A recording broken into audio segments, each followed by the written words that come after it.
O desejado de todas as nações. Capítulo 30. Nomeou 12. Este capítulo se baseia em Marcos capítulo 3, versos 13 a 19 e Lucas capítulo 6, versos 12 a 16. E subiu ao monte e chamou para si os que ele quis, e vieram a ele. E nomeou 12 para que estivessem com ele e os mandasse a pregar. Foi sob as protetoras árvores da encosta da montanha, pouco distante do mar da Galileia, que Jesus chamou os 12 para o apostolado e proferiu o sermão do monte. Os campos e as colinas eram os seus retiros favoritos e muitos de seus ensinos foram ministrados sob a abóbada celeste, de preferência a templos ou sinagogas. Sinagoga nenhuma poderia haver comportado as multidões que o seguiam, mas não foi somente por essa razão que preferiu ensinar nos campos e bosques. Jesus amava as cenas da natureza. Para ele, todo quieto retiro era um sagrado templo. Fora sob as árvores do Éden que os primeiros habitantes da terra encontraram seu santuário.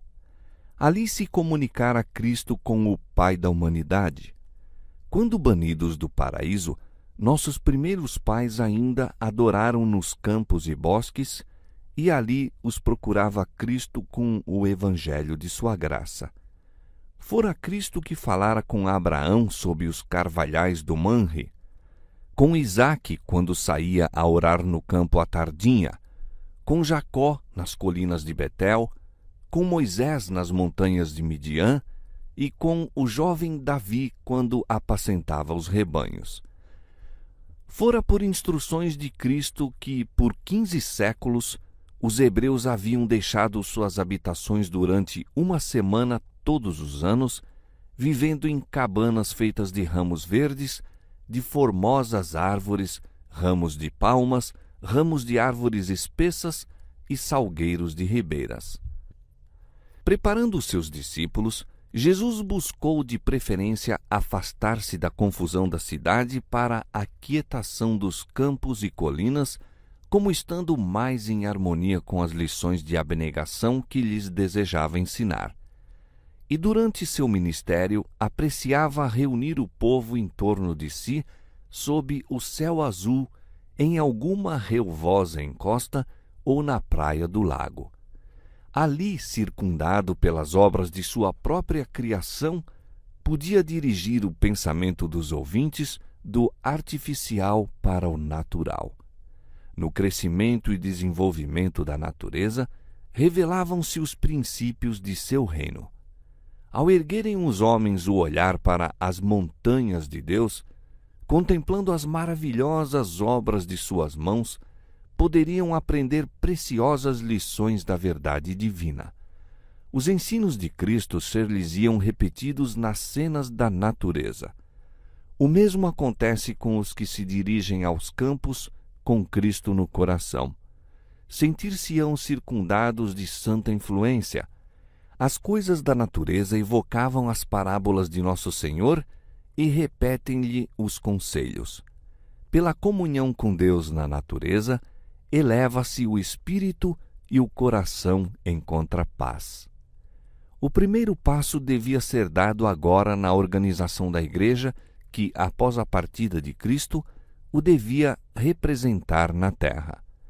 Não tinham à sua disposição nenhum custoso templo, mas o Salvador conduziu os discípulos ao retiro que amava e no espírito dos mesmos ficaram para sempre ligados os sagrados incidentes daquele dia com a beleza das montanhas, do vale e do mar.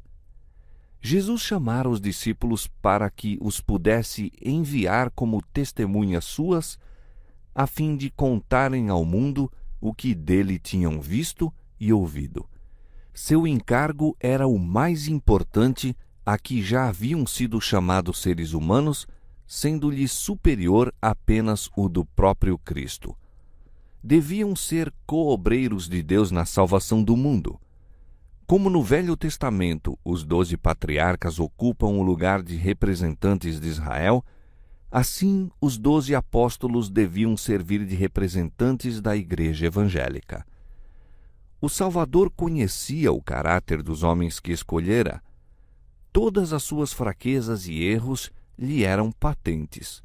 Sabia os perigos por que deviam passar, a responsabilidade que devia pesar sobre eles, e o coração afligiu-se-lhe por esses escolhidos. Sozinho, sobre a montanha junto ao mar da Galiléia, passou a noite inteira em oração pelos discípulos, enquanto eles mesmos dormiam ao pé do monte. Aos primeiros clarões da aurora, chamou-os para junto de si, pois tinha alguma coisa importante a lhes comunicar. Esses discípulos tinham estado por algum tempo unidos a Jesus em labor ativo. João e Tiago, André e Pedro, com Filipe e Natanael e Mateus, estiveram mais intimamente ligados a ele do que os outros e testemunharam mais de seus milagres. Pedro, Tiago e João estavam ainda em convívio mais íntimo com ele.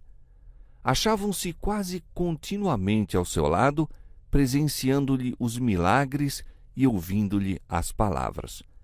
João achegava-se a ele em intimidade maior ainda, de maneira que se distingue como aquele a quem Jesus amava. O Salvador os amava a todos, mas João era o espírito mais apto a receber-lhe a influência. Era mais jovem que os outros e com mais infantil confiança abria a Cristo o coração.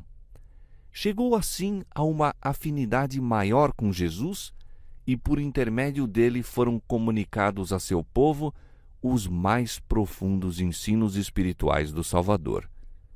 À testa de um dos grupos em que são divididos os apóstolos, acha-se o nome de Filipe. Foi ele o primeiro discípulo a quem Jesus dirigiu a positiva ordem: segue-me. Filipe era de Betsaida, a cidade de André e Pedro. Escutara a pregação de João Batista e ouvira-o anunciar que Cristo era o Cordeiro de Deus. Filipe era um sincero indagador da verdade, mas tardio de coração para crer. Conquanto se houvesse unido a Cristo, a comunicação que a seu respeito fizera a Natanael mostra que não estava inteiramente convencido da divindade de Jesus. Conquanto Cristo houvesse sido proclamado pela voz do céu como o Filho de Deus, para Filipe era Jesus de Nazaré, filho de José. De outra vez, quando foram alimentados os 5.000, revelou-se a falta de fé de Filipe. Foi para prová-lo que Jesus perguntou: onde compraremos pão para estes comerem?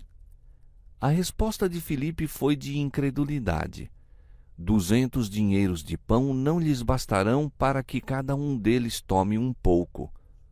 Jesus se magoou. Embora Filipe tivesse visto suas obras e experimentado seu poder, não tinha fé.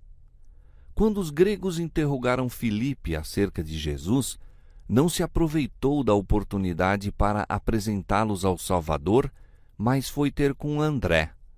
Mais tarde, naquelas últimas horas antes da crucifixão, as palavras de Filipe foram de molde a desanimar a fé.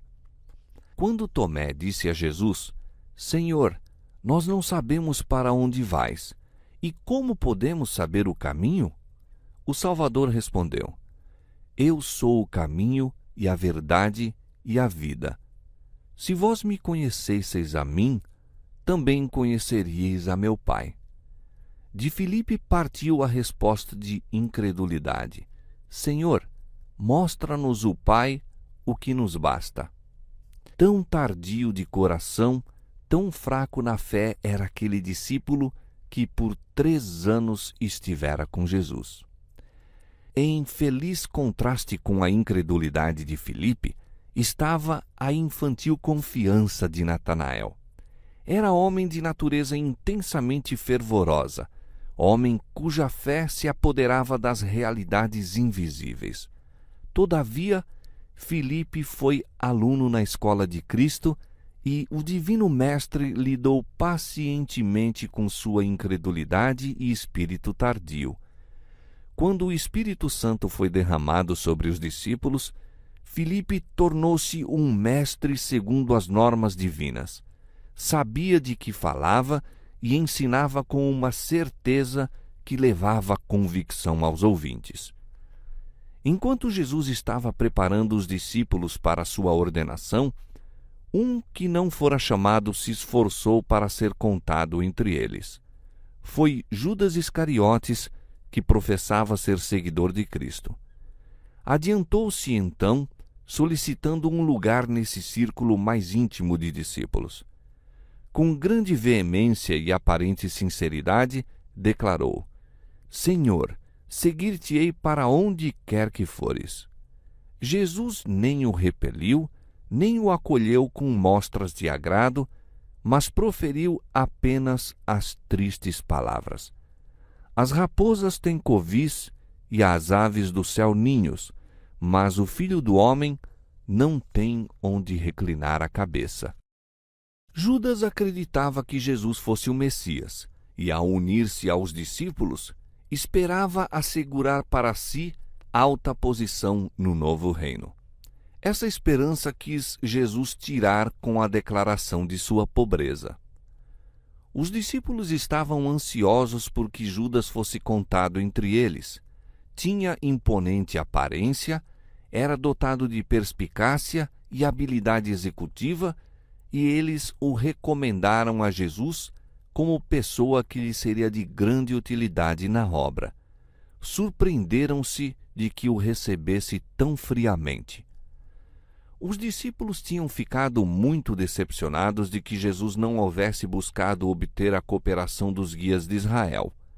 Achavam que era erro não consolidar sua causa com o apoio desses homens de influência. Houvesse ele repelido a Judas, e teriam em seu íntimo posto em dúvida a sabedoria do Mestre. A história posterior de Judas revelar-lhes-ia o perigo de permitir qualquer consideração mundana influir no julgar a capacidade de homens para a obra de Deus. A cooperação de homens como os que os discípulos estavam ansiosos por conseguir teria entregue a obra nas mãos dos piores inimigos. Todavia, quando Judas se uniu aos discípulos, não era insensível à beleza do caráter de Cristo. Sentia a influência daquele poder divino que atraía almas ao Salvador. Aquele que não viera quebrar a cana trilhada, nem apagar o fumegante pavio, não repeliria essa alma enquanto nela houvesse um único desejo que o atraísse para a luz. O Salvador lia o coração de Judas, sabia as profundezas de iniquidade a que, se o não livrasse a graça de Deus, havia ele imergir. Ligando a si esse homem, colocou-o numa posição em que poderia ser dia a dia posto em contato com as torrentes de seu próprio abnegado amor. Abrisse ele o coração a Cristo, e a graça divina baniria o demônio do egoísmo, e mesmo Judas se poderia tornar um súdito do reino de Deus. Deus toma homens tais como são, com os elementos humanos de seu caráter, e os prepara para seu serviço, caso queiram ser disciplinados e dele aprender. Não são escolhidos por serem perfeitos, mas apesar de suas imperfeições, para que, pelo conhecimento e observância da verdade, mediante a graça de Cristo, se possam transformar à sua imagem.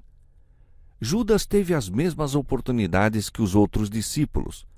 Escutou as mesmas preciosas lições, mas a observância da verdade exigida por Cristo estava em desarmonia com os desejos e desígnios de Judas, e este não queria ceder suas ideias a fim de receber sabedoria do céu.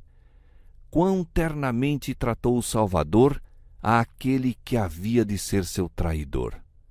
Em seus ensinos, demorava-se sobre os princípios de generosidade que feriam pela raiz a cobiça.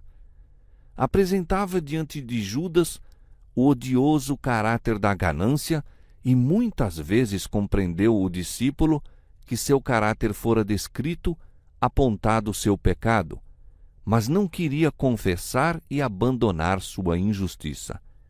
Era cheio de presunção e, em lugar de resistir à tentação, continuava em suas práticas fraudulentas.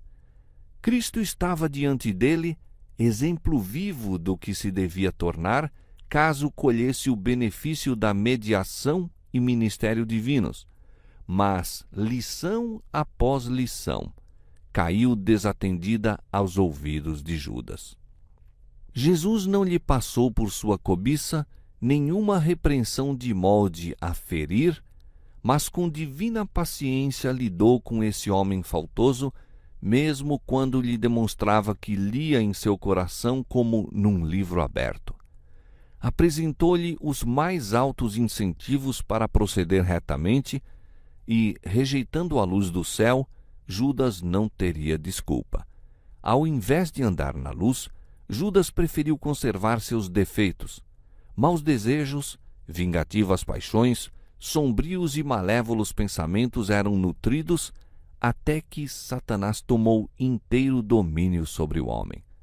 Judas tornou-se um representante do inimigo de Cristo. Quando ele se pôs em contato com Jesus, tinha alguns preciosos traços de caráter que se poderiam haver tornado uma bênção para a igreja.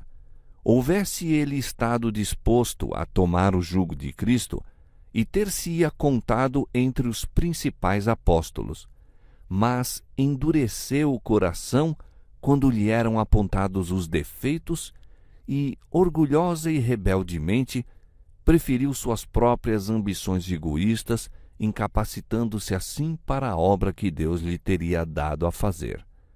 Todos os discípulos tinham sérias falhas de caráter quando Jesus os chamou ao seu serviço. O próprio João, que chegou a ter mais íntimo convívio com o manso e humilde, não era de si mesmo dócil e submisso. Ele e seu irmão foram chamados filhos do trovão. Durante o tempo em que viveram com Jesus, todo menosprezo a ele mostrado lhes despertava a indignação e a combatividade. Mau gênio, vingança, espírito de crítica, tudo se encontrava no discípulo amado. Era orgulhoso e ambicioso de ser o primeiro no reino de Deus, mas dia a dia, em contraste com seu próprio espírito violento, contemplava a ternura e longanimidade de Jesus e aprendia-lhe as lições de humildade e paciência. Abriu o coração à divina influência e tornou-se não somente ouvinte, mas cumpridor das palavras do Mestre. O próprio eu escondeu-se em Cristo, aprendeu a levar o jugo de Jesus, a suportar-lhe o fardo. Jesus reprovava seus discípulos, advertia-os e avisava-os, mas João e seus irmãos não o deixavam. Preferiam a Jesus apesar das reprovações. O Salvador não se afastava deles por causa de suas fraquezas e erros. Continuaram até ao fim a partilhar-lhe as provações e aprender as lições de sua vida. Contemplando a Cristo, transformaram-se no caráter. Os apóstolos diferiam largamente em hábitos e disposição. Havia o publicano Levi Mateus e o ardente zelote Simão, o intransigente inimigo da autoridade romana, o generoso e impulsivo Pedro e Judas, de vil espírito, Tomé, leal se bem que tímido e temeroso, Filipe, tardio de coração e inclinado à dúvida, e os ambiciosos e francos filhos de Zebedeu com seus irmãos. Estes foram reunidos com suas diferentes faltas, todos com herdadas e cultivadas tendências para o mal. Mas em Cristo e por meio dele, deviam fazer parte da família de Deus, aprendendo a tornar-se um na fé, na doutrina, no espírito. Teriam suas provas, suas ofensas mútuas, suas divergências de opinião. Mas enquanto Cristo habitasse no coração, não poderia haver discórdia. Seu amor levaria ao amor de uns pelos outros. As lições do Mestre conduziriam à harmonização de todas as diferenças, pondo os discípulos em unidade até que fossem de um mesmo espírito, de um mesmo parecer.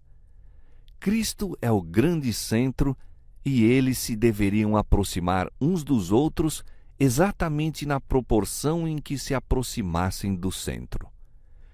Quando Cristo concluiu as instruções aos discípulos, reuniu em torno de si o pequeno grupo, bem achegados a ele, e ajoelhando no meio deles e pondo-lhes as mãos sobre a cabeça, fez uma oração consagrando-os à sua sagrada obra.